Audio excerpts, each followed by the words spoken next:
Chers amis, nous sommes très heureux de vous accompagner cette année encore pour le Carême, pour mieux pénétrer le mystère de l'Eucharistie.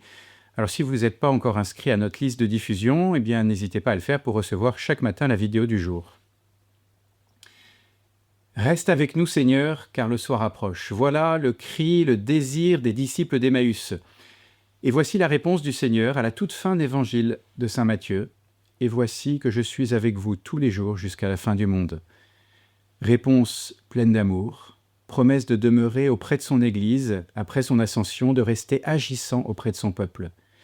Cette présence prend de nombreuses formes, et le catéchisme de l'Église catholique le souligne, je cite, « Il est présent dans sa parole, dans la prière de son Église, là où 2 ou 3 sont réunis en mon nom, dans les pauvres, les malades, les prisonniers, dans les sacrements dont il est l'auteur, dans le sacrifice de la messe et dans la personne du ministre. Mais au plus haut point, continue le catéchisme, il est présent sous les espèces eucharistiques. L'Eucharistie, c'est le don par excellence de la présence du Christ, pour qu'il puisse continuer son œuvre de salut parmi nous. D'abord, présence personnelle, celle qu'on appelle réelle et qui fera dire au Saint curé d'Ars, en montrant le tabernacle, « Il est là, il est là ». C'est l'Eucharistie comme présence. Présence de son acte de salut, le Christ n'est pas seulement présent et passif, mais il s'offre, il actualise son sacrifice sur la croix. Et c'est l'Eucharistie comme sacrifice. Présence aussi de son désir d'union à lui. Il veut que nous puissions le consommer pour qu'il vive en nous et nous en lui. Et c'est l'Eucharistie comme communion. Saint Charles de Foucauld, notre saint patron adorateur de l'Eucharistie, fait dire au Christ « En vous donnant ma présence dans le tabernacle, jusqu'à la fin des siècles, je vous fais un premier don infini. Mais je vous en fais 2 autres, infinis eux aussi.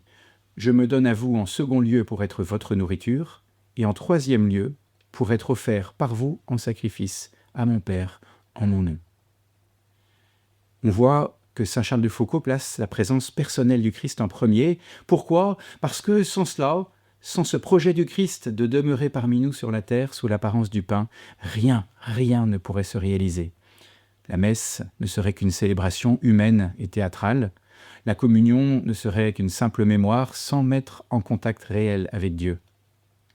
Et en étant présent dans l'Eucharistie, le Christ vivant, ressuscité, continue à demeurer parmi nous et perpétue son œuvre de salut. Alors nos vidéos de Carême vont développer ces 3 aspects du mystère de la présence du Christ. D'abord celle de son sacrifice, unique, définitif, historique, sanglant, mais rendu présent, actualisé de manière sacramentelle sur l'autel à chaque messe. Ce qui nous permettra, j'espère, de mieux participer à la messe.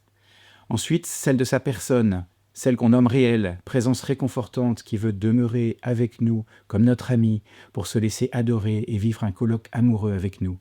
Ce qui nous permettra, j'espère, de mieux adorer le Saint-Sacrement. Et enfin, celle de son désir de se donner par la communion en nourriture, afin de vivre au plus intime de nous-mêmes, ce qui nous permettra, j'espère, de mieux recevoir le corps du Seigneur et de soigner notre action de grâce après la communion.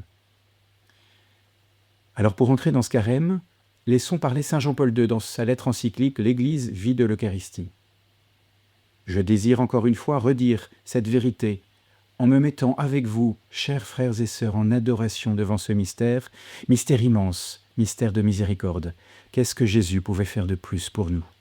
Dans l'Eucharistie, il nous montre vraiment un amour qui va jusqu'au bout, un amour qui ne connaît pas de mesure. Comme petite résolution, je vous invite aujourd'hui, en ce mercredi décembre, à vous mettre à genoux, si possible physiquement, sinon intérieurement, afin de remercier Dieu de ce projet absolument fou, d'avoir voulu rester ainsi avec nous tous les jours jusqu'à la fin du monde. Merci Seigneur de me permettre de goûter aujourd'hui les fruits de votre amour, comme si j'avais été présent auprès de vous en Palestine il y a 2000 ans, et non seulement pour un temps, mais tous les jours de ma vie. Faites que par ce carême, je ne perde aucune des grâces que vous voulez me donner par votre présence dans l'Eucharistie. Chers amis, je vous assure de la prière de toute la communauté en ce sens pendant ce carême, que Dieu vous bénisse.